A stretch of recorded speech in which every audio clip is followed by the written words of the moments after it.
Hello friends, ഇന്നത്തെ എപ്പിസോഡിൽ സുസ്മിത കളക്ടറേറ്റിലേക്ക് വന്നിറങ്ങിയ സമയത്ത് മേയറെ കുറിച്ച് വളരെ എല്ലാവർക്കും അഭിമാനം തോന്നുന്ന രീതിയിൽ സുസ്മിതയെ കുറിച്ച് പുകഴ്ത്തി പറയുവാനായി ജഗദീപ് പറഞ്ഞ് ഏർപ്പാട് ചെയ്ത കുറെ ആളുകൾ ആ കളക്ടറേറ്റിന് മുന്നിൽ നിന്നിരുന്നു. അവരെല്ലാവരും സുസ്മിത വന്നിറങ്ങിയതോടെ മുദ്രാവാക്യങ്ങൾ വിളിക്കുന്നു.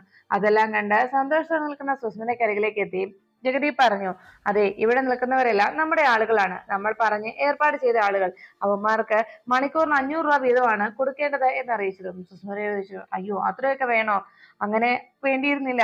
ആ അന്യസംസ്ഥാന തൊഴിലാളികളായിരുന്നെങ്കിൽ ഇതിൽ കുറച്ച് പണം കൊടുത്താൽ മതിയായിരുന്നല്ലോ എന്ന് സുസ്മിത അന്വേഷിച്ചു. അപ്പോഴാണ് ജഗദീവ് പറഞ്ഞത്, അതൊക്കെ ശരി തന്നെയാണ്, പക്ഷേ ഒരു പ്രശ്നമുണ്ട്, അവർക്ക് വരൂല. അത് കേട്ടതോടെ സുസ്മിത ചോദിച്ചു, എന്താ പറഞ്ഞ, എനിക്ക് മനസ്സിലായില്ല എന്ന് പറഞ്ഞത്. ഉടനെ ജഗദീവ് പറഞ്ഞു, അതെ, സുസ്മിത എന്നുള്ളതിന്റെ വരില്ല, അവര് സുഷ്മിതനെ പറയുള്ളൂ, അങ്ങനെ കുഴപ്പമുണ്ടോ എന്ന് ചോദിച്ചതോടെ സായിക്ക് പകരം അവർക്ക് ഷായ വരിക എന്ന് പറഞ്ഞപ്പോ ഉടനെ സുസ്മിത പറഞ്ഞു, ഓ, അങ്ങനെയാണെങ്കിൽ വേണ്ട, ഇനിയിപ്പോ പൈസ കുറച്ച് കൂടിയാലും കുഴപ്പമില്ല, എന്തായാലും സുസ്മിത വരുന്ന ആള് തന്നെ വന്നാ മതി, വരുന്നവർ തന്നെ ഇവിടെ മുദ്രാവാക്യം വിളിച്ചാൽ മതി, അതാ നല്ലത് എന്ന് സുസ്മിത അറിയിച്ചു.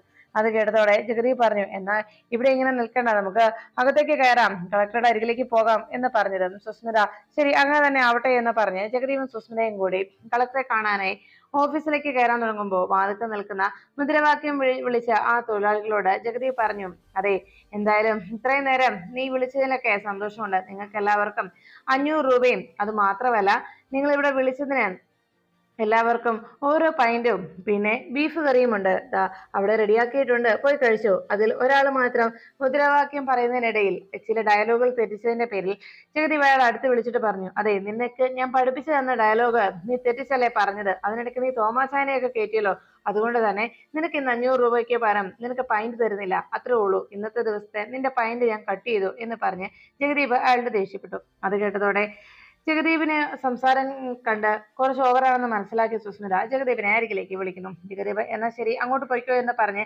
അവരെ പറഞ്ഞയച്ചതിനു ശേഷം സുസ്മിതയോടൊപ്പം ജഗദീപും അകത്തേക്ക് കയറുന്നു. ഈ സമയത്ത് അവിടെ നിന്ന് മുദ്രാവാക്യം വിളിച്ച ആ തൊഴിലാളികൾ ചോദിച്ചു, അല്ല, എന്താ സാധാരണ നമുക്ക് ഇതുപോലെ 500 രൂപയും പൈന്റും ഒപ്പം ചിക്കൻ കറിയാണല്ലോ കിട്ടാറുള്ളത്, ഇത്തവണ എന്താ ബീഫാക്കിയത് എന്ന് ചോദിച്ചതും ഉടനെ അതിലൊരാൾ പറഞ്ഞു, അതെ, ജഗദീപ് സാറ് പറഞ്ഞതേ ചിക്കൻ കറി കഴിക്കുന്ന ചിലപ്പോ മേഡത്തിന് ഓർമ്മ വരും എന്നാ പറഞ്ഞത്, അതുകൊണ്ടാണ് ഇപ്പോ ബീഫ് ആക്കിയതെന്ന്. അത് കേട്ട ഉടനെ അവർ, ഓ, അങ്ങനെയെങ്കിൽ അങ്ങനെ എന്ന് പറഞ്ഞ് അവരവിടെ നിന്ന് പോകുന്നു. അപ്പോഴാണ് കളക്ടറുടെ ഓഫീസിന് മുന്നിലായി സത്യഭാമയും അർജുനും ഇരിക്കുന്ന കാഴ്ച അവിടേക്ക് വരുന്ന സുസ്മിത കാണാനിടയായത്.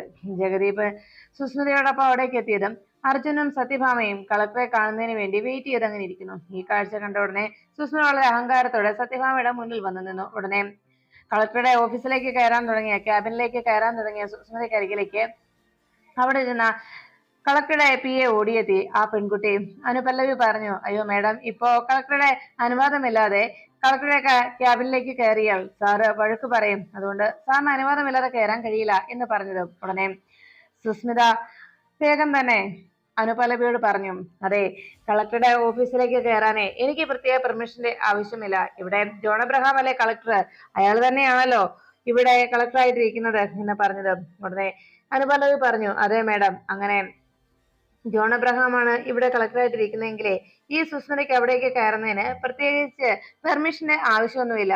അല്ല, ഈ സുസ്മിത ആരാണെന്നറിയുമോ? ഇവിടുത്തെ മേയറാണ്, മേയർ. ആ വാക്ക് കേട്ടതോടെ സത്യഭാമയും അർജുനും ഞെട്ടലോടെ നോക്കി. സുസ്മിത വളരെ അഹങ്കാരത്തോടെ സത്യഭാമയെ നോക്കുമ്പോ ഉടനെ മേയർ എന്നുള്ള വാക്ക് കേട്ടതോടെ സത്യഭാമ അപ്പോഴേക്കും ഓർമ്മിച്ചു.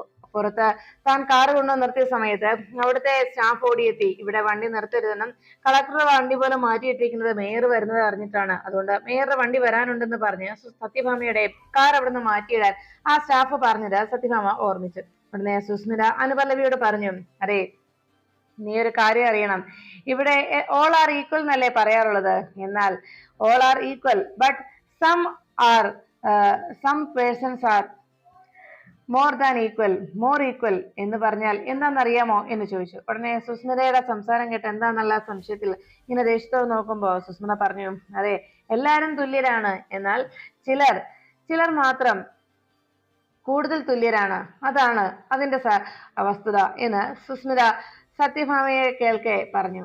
മറ്റുള്ളവരുടെ പാവങ്ങളുടെ പലിശപ്പണം തിന്നുകൊടുത്ത് അങ്ങനെ വന്നവളല്ല ഈ ഞാൻ, മനസ്സിലായോ എന്ന് സുസ്മിത സത്യഭാമയെ നോക്കി പറയുമ്പോ അർജുന് സത്യഭാമയെ കുത്തിയുള്ള വാക്കുകളാണ് സുസ്മിതയുടെ നാവിൽ നിന്ന് വന്നതെന്ന് മനസ്സിലായി. ഉടനെ അർജുൻ അതിന് മറുപടി പറയാനായി പെട്ടെന്ന് ചാടി എഴുന്നേറ്റതും സത്യഭാമ അർജുനെ പിടിച്ചിരുത്തുന്നു. അർജുൻ വേണ്ട എന്ന് പറഞ്ഞ് സത്യഭാമ അർജുനെ അവിടെ പിടിച്ചിരുത്തുന്നത് കണ്ടതോടെ അർജുൻ ആകെ വിഷമത്തിലായി. ഈ സമയത്ത് സുസ്മിത വേഗം തന്നെ അനുവാദം പോലും ചോദിക്കാതെ കളക്ടറുടെ ഓഫീസിലേക്ക് കയറിപ്പോയി.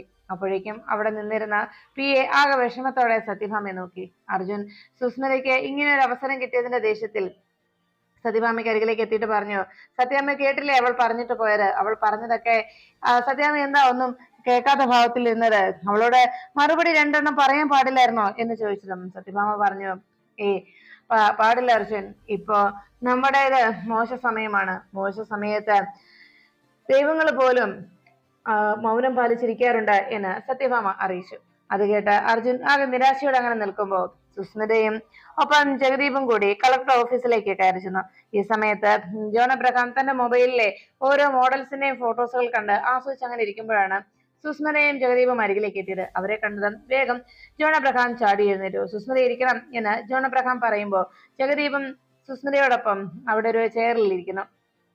ജഗദീപ് ആ ചെയറിൽ ഇരിക്കുന്നത് കണ്ട് ഒട്ടും ഇഷ്ടപ്പെടാതെ ജോൺ അബ്രഹാം നോക്കുമ്പോൾ ജഗദീപ് പറഞ്ഞു, ഹലോ ഇരിക്കണം മിസ്റ്റർ, ഇത്രയേറെ ബഹുമാനമൊന്നും വേണ്ട എന്ന് ജഗദീപ് കളക്ടറോട് അറിയിച്ചു. അവസാനം കളക്ടർ ആ ചെയറിലേക്ക് ഇരിക്കുമ്പോഴേക്കും ജഗദീപിനോട് കളക്ടർ പറഞ്ഞു, അതെ നിങ്ങൾ സംസാരിക്കരുത്, നിങ്ങൾ മിണ്ടാതിരിക്കൂ. അപ്പോഴേക്കും ജഗദീപ് പറഞ്ഞു, അതെ ഞങ്ങൾ ഇവിടെ വന്നത് ചില കാര്യങ്ങൾ പറയാനാണ് എന്ന് പറഞ്ഞപ്പോ സുസ്മിത പെട്ടെന്ന് ജഗദീപിനോട് ഇവിടെ സംസാരിക്കരുത് എന്ന് പറഞ്ഞു. ഉടനെ ജഗദീപ് അങ്ങനെ ഒന്നും മിണ്ടാതെ അങ്ങനെ ഇരിക്കുമ്പോഴേക്കും ജഗദീപിന്റെ സംസാരം കേട്ട് ഇഷ്ടപ്പെടാതെ ജോൺ അബ്രഹാം പറഞ്ഞു, സുസ്മിതയും ഞാനും തമ്മിലുള്ള ബന്ധം അറിയാമല്ലോ, നമ്മൾ തമ്മിലുള്ള ബന്ധം വെച്ച് എനിക്ക് സംസാരിക്കുന്നതിൽ ബുദ്ധിമുട്ടില്ല. പക്ഷേ ഇയാളുണ്ടല്ലോ, ഇയാളുടെ സംസാരം എനിക്കൊട്ടും പിടിക്കുന്നില്ല കേട്ടോ എന്ന് അയാള് ജഗദീപിനെ കുറിച്ച് കളക്ടർ പറയുന്നു. അത് കേട്ടതോടെ ഉടനെ സംശയത്തോടെ കളക്ടറിന്റെ ആ സംസാരം കേട്ട് ജഗദീപ് അങ്ങനെ നോക്കുമ്പോ സുസ്മിത പറഞ്ഞു, അതെ നിങ്ങൾക്ക് അല്പനേരം ഇയാളുടെ സംസാരം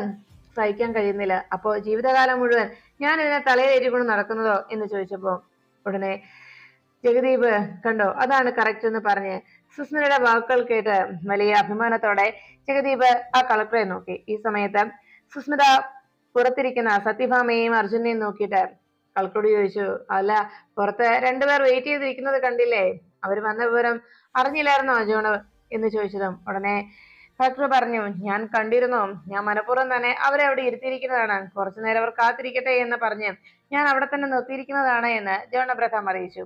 അല്ല ആരുടെയും മുന്നിൽ ഇങ്ങനെ കാത്തു നിൽക്കാറില്ലല്ലോ സത്യഭാമ, അതുകൊണ്ട് തന്നെ അല്പം കാത്തിരിപ്പിന്റെ വിഷമമൊക്കെ അവരുകൂടി അറിയട്ടെ എന്ന് ജോൺ അബ്രഹാം അറിയിച്ചു. അപ്പോഴേക്കും സുസ്മിത പറഞ്ഞു, അതെ അവർ കുറെ നേരമായല്ലോ ഇവിടെ വന്നിരിക്കാൻ തുടങ്ങിയിട്ട്, നമ്മള് പറഞ്ഞ കാര്യങ്ങളൊക്കെ റെഡി ആയിട്ടുണ്ടല്ലോ അല്ലെ എന്ന് ചോദിച്ചിട്ടും പെട്ടെന്ന് ജഗദീപ് പറഞ്ഞു, അല്ല സുസ്മിത കഴിഞ്ഞ ദിവസം പറഞ്ഞില്ലേ, അല്ല സത്യഭാമയുടെ സ്ഥാപനങ്ങളും ഹോട്ടലും ഒക്കെ റെഡി ആയിക്കുന്നതിനെ കുറിച്ച്, ആ കിഴങ്ങനെ കുറിച്ച്, ആ കിഴങ്ങൻ ഇനി അതൊക്കെ എങ്ങനെ ചെയ്യുവോ, അതുമല്ല ആ കിഴങ്ങനോട് കാര്യങ്ങൾ പറഞ്ഞ് നടപ്പിലാക്കണമെങ്കിൽ ഇനി എത്രയെണ്ണം ആ പൊളുന്താന്റെ വായിലേക്ക് വെച്ചു കൊടുക്കേണ്ടി വരും എന്നൊക്കെ സുസ്മിത പറഞ്ഞതിനെ കുറിച്ച് ജഗദീപ് കളക്ടറുടെ മുന്നിൽ വെച്ച് പറഞ്ഞു. അത് മാത്രമല്ല ഇവനെ പോലെ ഉള്ളവരെയൊക്കെ പാണ്ടിലോറി കയറി ചാടേണ്ടതാണ് എന്നൊക്കെ സുസ്മിത പറഞ്ഞതായിട്ട് ജഗദീപ് പറയുമ്പോൾ സുസ്മിതയെ നോക്കി ജോൺ അബ്രഹാം അങ്ങനെ നോക്കുന്നുണ്ട്. സുസ്മിത പറഞ്ഞു, അയ്യോ ഞാൻ അങ്ങനെ ഒന്നും പറഞ്ഞിട്ടില്ല എന്ന്. അത് കേട്ടതും ജഗദീപിന്റെ വാക്കുകൾ കേട്ട് ആകെ രോഷത്തോടെ ജോൺ അബ്രഹാം സുസ്മിതയെ നോക്കി. അപ്പോഴേക്കും അവസാനം പറഞ്ഞ് പാണ്ടിലോറിയുടെ കാര്യം ഞാൻ പറഞ്ഞിട്ടേ ഇല്ല എന്ന് സുസ്മിത വീണ്ടും ആവർത്തിച്ച് പറഞ്ഞത് കേട്ട് ജോൺ അബ്രഹാം പറഞ്ഞു, അതെ അപ്പോ ബാക്കിയുള്ളതെല്ലാം സുസ്മിത പറഞ്ഞിട്ടുണ്ട് എന്ന്. ശരി ആയിക്കോട്ടെ, പക്ഷേ സുസ്മിതയെ നമ്മൾ തമ്മിലുള്ള ഇടപാട് ഈ പണത്തിന്റെ ഇടപാടാണല്ലോ, അക്കാരണത്താൽ സുസ്മിത ഇങ്ങനെയൊക്കെ പറഞ്ഞതിന്റെ പേരിൽ എനിക്ക് ഒരു കാര്യം കൂടി പറയാനുണ്ട്. എന്തായാലും സുസ്മിതയ്ക്ക് എന്നെ കുറിച്ചുള്ള ധാരണയൊക്കെ എങ്ങനെയാണെന്ന് എനിക്ക് മനസ്സിലായി, അതുകൊണ്ട് ഇങ്ങനെയൊക്കെ സുസ്മിത പറഞ്ഞ സ്ഥിതിക്ക് എനിക്ക് തരുന്ന ആ എമൗണ്ട് അത് ഒരല്പം കൂടി കൂടും. ഇത്തരം കാര്യങ്ങളൊക്കെ ചെയ്യണമെങ്കിൽ ഇനിയും കുറച്ചേറെ എമൗണ്ട് എനിക്ക് തരേണ്ടി വരും എന്ന് ജോൺ അബ്രഹാം അറിയിച്ചു. അത് കേട്ടതോടെ ജഗദീപ് പറഞ്ഞു, അതെ ഇനി എന്താ സുസ്മിത ചെയ്യേണ്ടത് എന്ന് ജോൺ അബ്രഹാം അന്വേഷിച്ചതും ജഗദീപ് പറഞ്ഞു, അതെ സത്യഭാമയുടെ എല്ലാ സ്ഥാപനങ്ങളും റെയ്ഡ് ചെയ്ത് പൂട്ടിക്കെട്ടണം, സത്യഭാമയെ കൊണ്ട് പിച്ചച്ചട്ടി എടുപ്പിക്കണം. അത് കേട്ട ഉടനെ ജോൺ അബ്രഹാമിന് ജഗദീപിന്റെ സംസാരം ഇഷ്ടപ്പെടാതെ അയ്യോ, ഇയാളോടൊന്നും മിണ്ടാതിരിക്കാൻ പറയാവോ സുസ്മിതേ എന്ന് ജഗദീപിന്റെ സംസാരം കേട്ട് അതിർത്തിയോടെ ജോൺ അബ്രഹാം അറിയിച്ചു. അത് കേട്ടതും സുസ്മിത സുസ്മിത തന്നെ പറഞ്ഞു കൊടുക്ക എന്ന് ജഗദീപ് പറഞ്ഞതും സുസ്മിത പറഞ്ഞു, ജഗദീപ് പറഞ്ഞു തന്നെയാ വേണ്ടത് എന്ന് ജോൺ അബ്രഹാമിനോട് അറിയിച്ചു. ഉടനെ തന്നെ ജോൺ അബ്രഹാം പറഞ്ഞു, അതെ, എന്നെ ഒരു കിഴങ്ങനായിട്ടാണല്ലോ സുസ്മിത പറഞ്ഞത്. എന്നെ കുറിച്ചുള്ള സുസ്മിതയുടെ ധാരണയൊക്കെ എനിക്കിപ്പോൾ മനസ്സിലായി. ആ സ്ഥിതിക്ക് ഇനി സുസ്മിത എനിക്ക് തരുന്ന എമൗണ്ട് ഒരല്പം കൂടി കൂടും. എന്നാൽ ഒറ്റ ദിവസം കൊണ്ട് ഇതെല്ലാം ഞാൻ പ്രാവർത്തികമാക്കി തരും. എന്നെ കൊണ്ട് ഇതൊക്കെ ചെയ്യാൻ കഴിയുമോ എന്ന് ഞാൻ കാണിച്ചു തരാം. ഉടനെ സുസ്മിത ചോദിച്ചു, സത്യഭാമയെ, ആ പുറത്തിരിക്കുന്ന സത്യഭാമയെ പിച്ചച്ചട്ടി എടുപ്പിക്കാൻ കഴിയുമോ? ആ ഇരിക്കുന്ന സത്യഭാമയുടെ പ്രതാപമെല്ലാം ഇല്ലാതാക്കാൻ തന്റെ പേരിന്റെ കൂടെയുള്ള ഈ IAS എന്ന 3 അക്ഷരം കൊണ്ട് സാധിക്കുവോ എന്ന് സുസ്മിത ജോൺ അബ്രഹാമിനോട് ചോദിച്ചു. അത് കേട്ടതും ജോൺ അബ്രഹാം പറഞ്ഞു, തീർച്ചയായിട്ടും എന്നെ കൊണ്ട് അത് സാധിക്കുമോ ഇല്ലയോ എന്ന് നിങ്ങൾ നോക്കിക്കോ എന്ന് ജോൺ അബ്രഹാം അറിയിക്കുമ്പോൾ സുസ്മിതയും അർജുനും പുറത്തങ്ങനെ വെയിറ്റ് ചെയ്തിരുന്ന മുഷിയുന്നത് കണ്ടതോടെ PA ആയ അനുപല്ലവിക്ക് ആകെ വിഷമമാവുന്നു. അവസാനം അനുപല്ലവി വേഗം സത്യഭാമയുടെ അരികിലേക്ക് എത്തി. സത്യാമ്മയെ, ഞാനൊരു കാര്യം പറയുന്നതുകൊണ്ട് സത്യാമ്മയ്ക്ക് വിഷമമൊന്നും തോന്നരുത് എന്ന് പറഞ്ഞു. ഉടനെ സത്യഭാമ എന്താന്നുള്ള രീതിയിൽ നോക്കുമ്പോ ആ പെൺകുട്ടി പറഞ്ഞു, സത്യാമ്മയെ, കളക്ടർ സാറ് ഇനി സത്യഭാമയെ കാണാൻ സമ്മതിക്കുമോ എന്ന് എനിക്ക് തോന്നുന്നില്ല എന്ന് ആ പെൺകുട്ടി അറിയിച്ചു. ഉടനെ സത്യഭാമ ചോദിച്ചു, അല്ല, വെയിറ്റ് ചെയ്യാൻ പിന്നെ പറഞ്ഞതോ എന്ന് അർജുൻ അരികിലേക്ക് വന്ന് ചോദിച്ചതും ഉടനെ ആ പെൺകുട്ടി പറഞ്ഞു, അത് പിന്നെ സത്യാമ്മയെ കാണാൻ വേണ്ടിയാണ് വെയിറ്റ് ചെയ്യാൻ പറഞ്ഞതെന്ന് എനിക്ക് തോന്നുന്നില്ല. സത്യാമ്മയെ ഇവിടെ കാത്തിരിപ്പിക്കണമെന്ന ദുരുദ്ദേശത്തോടെയാണ് അയാൾ അങ്ങനെ പറഞ്ഞതാണ്, സാർ അങ്ങനെ പറഞ്ഞതാണ് എന്റെ ഒരു വിശ്വാസം എന്ന് ആ പെൺകുട്ടി അറിയിച്ചു. ഉടനെ സത്യഭാമ പറഞ്ഞു, അല്ല, എന്നോട് ഇവിടെ ഇരുന്നോളാൻ പറഞ്ഞിട്ടില്ല ഞാൻ ഇരുന്നത് എന്ന് ചോദിച്ചതും ഉടനെ ആ പെൺകുട്ടി പറഞ്ഞു, സാറിന്റെ പ്രകൃതം കണ്ടപ്പോ എനിക്ക് അങ്ങനെയാ അങ്ങനെയാ സത്യാമ്മയെ തോന്നിയത്. അഴിമതിക്കാരനാണ്. സാറിന്റെ നഖം തൊട്ട് അങ്ങോട്ട് അഴിമതിയിൽ മുങ്ങി നിൽക്കുന്ന വ്യക്തിയാണ്. അതല്ലേ ഇപ്പൊ സാറ് കണ്ടത്. ഇവിടെ ആരെയൊക്കെയാ കാണാൻ അനുവദിച്ചിരിക്കുന്നതെന്ന് പോലും എന്ന് പറഞ്ഞതും ഉടനെ അർജുൻ ചോദിച്ചു, ഓ, അത്രയ്ക്കായോ? അങ്ങനെയാണെങ്കിൽ എനിക്കൊന്ന് അറിയണല്ലോ. അങ്ങനെയൊക്കെ ഇവിടെ സംഭവിക്കുന്നുണ്ടെങ്കിൽ ഞാനേ ഒന്ന് ചോദിച്ചിട്ട് വരാം എന്ന് പറഞ്ഞ് അർജുൻ കളക്ടറുടെ ക്യാബിനിലേക്ക് കയറാൻ തുടങ്ങുമ്പോഴേക്കും പെട്ടെന്ന് സത്യാമ്മ തടഞ്ഞു. അർജുൻ, വേണ്ട. അപ്പോഴേക്കും അർജുൻ പറഞ്ഞു, സത്യാമ്മേ, ഞാനൊരു വക്കീലാണ്. എനിക്ക് ഏത് ഓഫീസിൽ എപ്പോ വേണമെങ്കിലും അനുവാദമില്ലാതെ കയറി ചെല്ലാൻ കഴിയും എന്ന് അർജുൻ അറിയിച്ചതും ഉടനെ സത്യഭാമ പറഞ്ഞു, അർജുൻ, ഇത് ജില്ലാ മജിസ്ട്രേറ്റ് ആണ്, അക്കാര്യം അർജുൻ മറക്കരുത് എന്ന് അർജുനോട് സത്യഭാമ അറിയിച്ചു. IAS എന്ന 3 അക്ഷരത്തിന്റെ വില വളരെ വലുതാണ് എന്ന് അർജുനോട് സത്യഭാമ അറിയിച്ചു. IAS എന്ന് പറഞ്ഞാൽ വലിയ പദവി തന്നെയാണ് അർജുൻ എന്ന് സത്യഭാമ അർജുനോട് പറയുമ്പോ നമുക്ക് ചിലപ്പോ അതൊന്നും മനസ്സിലാക്കാൻ കഴിഞ്ഞെന്ന് വരില്ല എന്ന് പറഞ്ഞതും അർജുൻ പറഞ്ഞു, എന്നാലും സത്യാമ്മേ, ഇതെങ്ങനെ അവന് അനുവദിച്ചു കൊടുക്കാൻ കഴിയും എന്ന് പറഞ്ഞ് ആ സുസ്മിതയെ പോലും എന്ന് പറഞ്ഞ് അർജുൻ വല്ലാതെ രോഷം കൊള്ളുമ്പോ സത്യഭാമ ശാലിനിയെ കൊണ്ട് താൻ അന്ന് സത്യം ചെയ്യിപ്പിച്ച അക്കാര്യം ഓർമ്മിച്ചു. ശാലിനിയോട് IAS എന്ന മോഹം താൻ ഉപേക്ഷിച്ചേക്കാമെന്ന് ശാലിനി വാക്കുകൊടുത്ത ആ നിമിഷത്തെ കുറിച്ച് സത്യഭാമ ഓർമ്മിച്ചുകൊണ്ട് അങ്ങനെ നിന്നു. ഉടനെ അനുപല്ലവീന ആ പെൺകുട്ടി പറഞ്ഞു, സത്യമ്മയ്ക്ക് എന്നെ ഓർമ്മയുണ്ടോ? അപ്പോഴേക്കും സത്യഭാമ പറഞ്ഞു, ഇല്ല എന്ന് പറഞ്ഞ് സത്യമ്മ ഒട്ടും പരിചയമില്ലാത്ത പോലെ നോക്കുമ്പോ ആ പെൺകുട്ടി പറഞ്ഞു, സത്യമ്മേ, ഞാൻ ഇവിടുത്തെ ഫോർട്ട് സ്റ്റേഷനിലെ SHO ബിനുവിന്റെ മകളാണ്. എനിക്ക് ജോലിയുടെ കാര്യത്തില് സത്യാമ്മ റെക്കമെൻഡ് ചെയ്തിട്ടുണ്ടായിരുന്നു. സത്യാമ്മയുടെ റെക്കമെൻഡേഷന്റെ പിൻബലത്തിലാണ് എനിക്ക് ജോലി കിട്ടിയത്. ആദ്യം താൽക്കാലികമായിരുന്നു എന്ന് പറഞ്ഞത്. സത്യാമ്മ ചോദിച്ചു, ഇപ്പോ എങ്ങനെയുണ്ട് എന്ന് അന്വേഷിച്ചു. അപ്പോഴേക്കും പെൺകുട്ടി പറഞ്ഞു, ആദ്യം താൽക്കാലികമായിരുന്നെങ്കിലും ഇപ്പൊ പെർമനന്റ് ആയി. ഈ മാസത്തെ ആദ്യത്തെ ശമ്പളവും വാങ്ങിച്ചു എന്ന് ആ പെൺകുട്ടി അറിയിച്ചു. അത് കേട്ട ഉടനെ സത്യഭാമ പറഞ്ഞു, മോളോട് ഞാനൊരു കാര്യം പറയാം. മോൾക്ക് അറിയുമോ എന്ന് എനിക്കറിയില്ല. കാരണം നമ്മളെ സഹായിച്ചവരും നമുക്ക് നന്മ ചെയ്തവരോടും ഒക്കെ പിന്നീട് അവരെ കാണുമ്പോ ഒരിക്കലും കണ്ട ഭാവം പോലും നടിക്കരുത്. അത് മാത്രമല്ല, ജനങ്ങളോട് നീതി പുലർത്താതെ അനീതി കാണിക്കുന്ന അത്തരം നീച ജന്മങ്ങളെ എപ്പോഴും പുകഴ്ത്തുകയും വാഴ്ത്തുകയും ചെയ്യുക. വിജയിച്ചു നിൽക്കുന്ന അത്തരം ജന്മങ്ങൾക്ക് നമ്മൾ എപ്പോഴും സപ്പോർട്ടും ചെയ്യുക. എന്നാൽ മാത്രമേ ജീവിതത്തിൽ വിജയിക്കാൻ കഴിയൂ കുട്ടി. ഇനിയുള്ള മുന്നോട്ടുള്ള നിന്റെ ജീവിതത്തിൽ ഇതൊരു ഗുണപാഠമായിരിക്കും. ഇത് നിനക്ക് കൂടുതൽ പ്രയോജനപ്പെടുകയും ചെയ്യും എന്ന് പറഞ്ഞ് സത്യാമ്മ അവിടെ നിന്ന് പോകുമ്പോ ആ പെൺകുട്ടി ആകെ നിരാശയോടെ തനിക്കൊരു സഹായം ചെയ്തു തന്നിട്ട് പോലും സത്യാമ്മയെ തിരിച്ചു സഹായിക്കാൻ പറ്റിയ ഒരു അവസരം കിട്ടിയിട്ടും തനിക്കതിന് സാധിക്കാതെ പോയതിന്റെ വിഷമത്തിൽ സത്യഭാമയുടെ സത്യഭാമ അവിടെ നിന്ന് പോകുന്നത് കണ്ട് വിഷമത്തോടെ ആ പെൺകുട്ടി നോക്കി. അപ്പോഴേക്കും അവിടെ നിന്ന് കളക്ടർ പറഞ്ഞു, സുസ്മിത പറഞ്ഞ കാര്യങ്ങളൊക്കെ ഞാൻ ഇതിനോടകം ചെയ്തിരിക്കും. പക്ഷേ നമ്മൾ തമ്മിലുള്ള ഈ ബന്ധം ഇന്ന് നിലനിൽക്കുകയും ചെയ്യും. ഞാൻ ആവശ്യപ്പെടുന്ന പണം എനിക്ക് സുസ്മിത തരണം എന്ന് പറഞ്ഞതും സുസ്മിത പറഞ്ഞു, എന്നാൽ കളക്ടറുടെ അക്കൗണ്ടിലേക്ക് കളക്ടർ ആവശ്യപ്പെടുന്നതിലെ കൂടുതൽ 1 CR കൂടുതൽ ഉണ്ടാവും, അത് തീർച്ചയാണ്.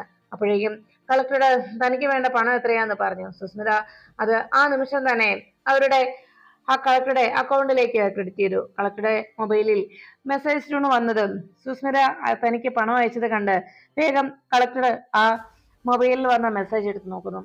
ഉടനെ സുസ്മിത പറഞ്ഞു, എന്താ കളക്ടറെ, ഞാൻ പറഞ്ഞതുപോലെ കളക്ടറുടെ അക്കൗണ്ടിൽ ക്രെഡിറ്റ് ആയിട്ടില്ലേ എന്ന് ചോദിച്ചതും ഉടനെ കളക്ടർ പറഞ്ഞു, എന്നാൽ ഇന്നത്തെ ദിവസം ഞാൻ ഈ പറഞ്ഞ കാര്യങ്ങൾ നടപ്പിലാക്കിയിരിക്കും, സുസ്മിത നോക്കിക്കോ എന്ന് പറഞ്ഞു. അങ്ങനെ പറഞ്ഞുകൊണ്ട് സുസ്മിത സന്തോഷത്തോടെ ആ ക്യാബിൽ നിന്ന് പുറത്തേക്ക് ഇറങ്ങി. ഈ സമയത്ത് ജഗദീപ് പുറത്തേക്ക് ഇറങ്ങാൻ ഒരുങ്ങുന്ന സമയത്ത് കളക്ടറോട് പറഞ്ഞു, അതെ കളക്ടർ സാറേ എന്ന് വിളിച്ചതും എന്താടോ തനിക്ക് എന്ന് ജഗദീപിനോട് ജോൺ അബ്രഹാം അന്വേഷിച്ചു. ഉടനെ തന്നെ ജഗദീപ് പറഞ്ഞു, അല്ല സാറ് പഠിച്ചിട്ടുണ്ടോ എന്ന് എനിക്കറിയില്ല, ഒരു പഴമൊഴിയാണ് എനിക്ക് ഓർമ്മ വരുന്നത്, ചിലടത്ത് ആളുകളെത്താൽ അത് കാണാൻ ഒരു ചേലാണ് എന്ന്, അത് സാറിനെ പോലെയുള്ളവർക്ക് വേണ്ടിയാണ് അങ്ങനെ ഒരു പഴമൊഴി വന്നിരിക്കുന്നത് എന്ന് ജഗദീപ് പറഞ്ഞപ്പോ ജോൺ അബ്രഹാം കുറച്ചു നേരത്തേക്ക് അതിനെക്കുറിച്ച് ആലോചിച്ച് നിൽക്കുന്നു. അങ്ങനെ പറഞ്ഞ് ജഗദീപ് ആ ക്യാബിൽ നിന്ന് പുറത്തേക്ക് ഇറങ്ങി. ഈ സമയത്ത് സത്യഭാമയും അർജുനും പുറത്തിറങ്ങി വന്നതിന് ശേഷം അവിടെ മേയറുടെ കാർ കിടക്കുന്നത് കണ്ട് സത്യഭാമ ദേഷ്യത്തോടെ ആ മേയറുടെ കാറിലേക്ക് തന്നെ നോക്കി. അപ്പോഴേക്കും സത്യഭാമ കലിയോടെ പുറത്തേക്ക് ഇറങ്ങുന്നത് കണ്ട് അർജുൻ ആ നിമിഷം ഡ്രൈവറെ വിളിച്ച് കാറുമായിട്ട് വാതിക്കലേക്ക് വരാനായി അറിയിച്ചു. സത്യഭാമ നടന്നു പോകുന്ന കണ്ടതോടെ അർജുൻ പറഞ്ഞു, സത്യമേ വണ്ടി ഇതാ ഇപ്പൊ വരും, സുരേഷ് വണ്ടി കൊണ്ടിരുന്നുണ്ട്, സത്യഭാമ വെറുതെ വെയിൽ കൊള്ളാതെ എന്ന് പറഞ്ഞപ്പോ സത്യഭാമ പറഞ്ഞു, ഇതിലും വലിയ വെയിലത്ത് തീയിൽ കുരുത്തതാ സത്യഭാമ, വെയിലത്തൊരിക്കലും ഈ സത്യഭാമ വാടി പോകില്ല എന്ന് സത്യഭാമ അർജുനോട് പറയുമ്പോ ഉടനെ സത്യഭാമയുടെ കാറ് അവിടേക്ക് എത്തി. അപ്പോഴേക്കും അർജുൻ പറഞ്ഞു, സത്യാമ്മേ ഇതാ കാർ എത്തി എന്ന് പറഞ്ഞതും സത്യഭാമ കാറിലേക്ക് കയറുന്നതിന് മുമ്പ് വീണ്ടും അവിടെ കിടക്കുന്ന മേയർ എന്നെഴുതിയ ആ കാറിലേക്ക് തന്നെ രൂക്ഷമായിട്ട് നോക്കുന്നു. അത് കണ്ടതോടെ അർജുൻ പറഞ്ഞു, സത്യാമ്മയെ കാറിൽ കയറ്. അപ്പോഴേക്കും സത്യഭാമ ഡോർ തുറന്ന് കാറിലേക്ക് കയറുകയും വണ്ടിയിൽ അവിടുന്ന് പോകുന്ന സമയത്തും സത്യഭാമയ്ക്കുടെ മനസ്സിൽ അവിടെ സുസ്മിതയ്ക്ക് വേണ്ടി ഒഴിച്ചു വെച്ചിരിക്കുന്ന ആ ഒരു കാർ പാർക്കിംഗ് സൗകര്യത്തെ കുറിച്ച് മനസ്സിൽ അതിനെക്കുറിച്ച് ഓർത്ത് സത്യഭാമാകെ കലിയോടെ അവിടുന്ന് പുറപ്പെട്ടു. അപ്പോഴേക്കും വിഷ്ണുവിനെ എങ്ങനെയും താൻ സ്റ്റേഷനിൽ നിന്ന് പുറത്തിറക്കുമെന്നുള്ള ആ സന്തോഷത്തിൽ ആ ഒരു തീരുമാനത്തിൽ സത്യഭാമ ആ സ്റ്റേഷനിൽ നിന്ന് പോയിരുന്നിട്ടും ഇത്രയും നേരമായിട്ടും വിഷ്ണുവിന് വേണ്ടി ഒന്നും ചെയ്യാൻ കഴിയാത്തതിന്റെ വിഷമത്തിലായിരുന്നു സത്യഭാമ. അപ്പോഴേക്കും വിഷ്ണു ആ സെല്ലിൽ തന്നെ അവിടെ കിടന്നുകൊണ്ട് തന്റെ ജീവിതത്തിൽ സംഭവിക്കുന്ന കാര്യങ്ങളെല്ലാം ഓർത്ത് അങ്ങനെ ദേഷ്യത്തോടെ തന്നെ ആ സെല്ലിനുള്ളിൽ കിടന്നു. ഈ സമയത്ത് സത്യഭാമയുടെ വീട്ടിലെത്തിയ രോഹിത്തിന്റെ ഫോണിലേക്ക് ഒരു വാർത്ത എത്തി. രോഹിത്ത് കോളെടുത്ത് സംസാരിച്ചതും അവിടെയും റെയ്ഡോ എന്ന ആശങ്കയോടെ രോഹിത്ത് ചോദിക്കുന്നു. അപ്പോഴേക്കും വേഗം രാഘവൻ നായർ ചോദിച്ചു, എന്താടാ മോനെ, എന്താ പറ്റിയത്? ഉടനെ രാഘവൻ നായരോട് രോഹിത്ത് പറഞ്ഞു, ഹോട്ടലിലും റെയ്ഡ് നടക്കുന്നു വെച്ചാ. അത് കേട്ട ഉടനെ രാഘവൻ നായർ ആകെ അസ്വസ്ഥനായി. അപ്പോഴേക്കും സത്യഭാമയും അർജുനും അവിടേക്ക് മടങ്ങിയെത്തി. സത്യഭാമ അകത്തേക്ക് കയറി വരുന്ന കണ്ടതോടെ പപ്പിമോള് വേഗം അരികിലേക്ക് ഓടിയെത്തി.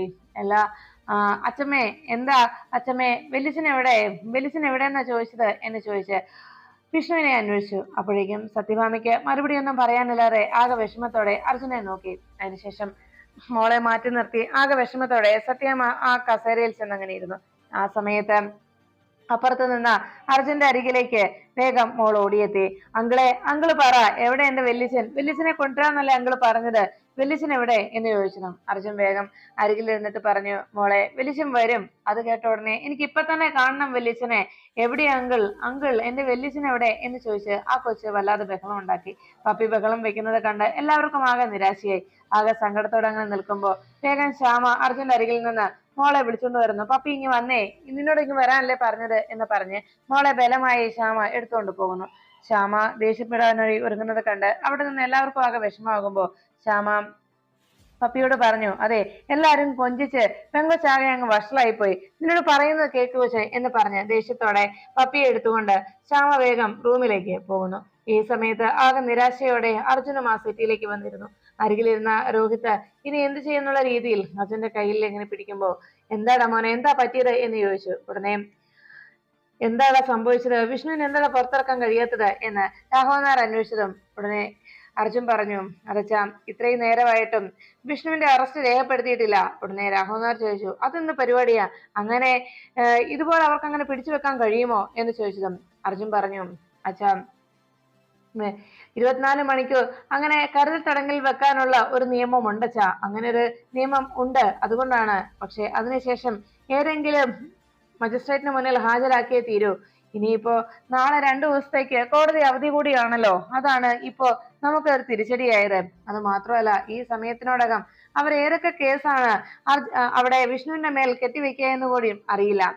ഇപ്പോ ACPക്കാണെങ്കിൽ നമ്മളോട് പ്രത്യേക വൈരാഗ്യം കൂടി ഉള്ള സ്ഥിതിക്ക് എന്ന് പറഞ്ഞത് രോഹിത് പറഞ്ഞു. മനഃപൂർവ്വം നമ്മളോടുള്ള വൈരാഗ്യവും പകയും അയാൾ വീട്ടുകയാണെച്ചാ അത് തീർച്ചയാണ്. അല്ലെങ്കിൽ ഇങ്ങനെയൊക്കെ അവർ ചെയ്യുമോ? അത് കേട്ട ഉടനെ രാഘവൻ നായർ പെട്ടെന്ന്, അങ്ങനെയാണെങ്കിൽ ഞാൻ ഇറങ്ങാൻ ഭാമേ എന്ന് പറഞ്ഞ് രാഘവൻ നായർ ചാടി എഴുന്നേറ്റു. അപ്പോഴേക്കും സത്യഭാമ പറഞ്ഞു, രാഘവേട്ടാ വേണ്ട രാഘവൻ, ഈ സമയത്ത് നമുക്ക് ഇപ്പോ സമയമാകെ മോശമാണ്.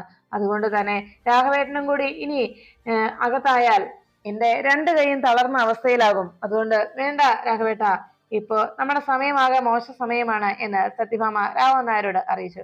അപ്പോഴേക്കും രോഹിത് വേഗം ചാടി എഴുന്നേറ്റ് പറഞ്ഞു, സത്യാമ്മേ, അത് മാത്രമല്ല, വിഷ്ണുവിന്റെ കാര്യം മാത്രമല്ല എന്ന് പറഞ്ഞു. സത്യഭാമ പറഞ്ഞു, വിഷ്ണുവിന്റെ കാര്യം നമുക്ക് നിയമപരമായി തന്നെ മുന്നോട്ട് നീങ്ങാം എന്ന് പറഞ്ഞപ്പോ രോഹിത് എഴുന്നേറ്റ് പറഞ്ഞു, സത്യാമ്മേ, നമ്മുടെ സ്ഥാപനങ്ങളിലെല്ലാം ഇപ്പോൾ റെയ്ഡ് നടക്കുകയാണ്. ആ വാർത്ത കൂടി കേട്ടതോടെ സത്യാമ്മ ആകെ ഞെട്ടലോടെ നിൽക്കുന്നു.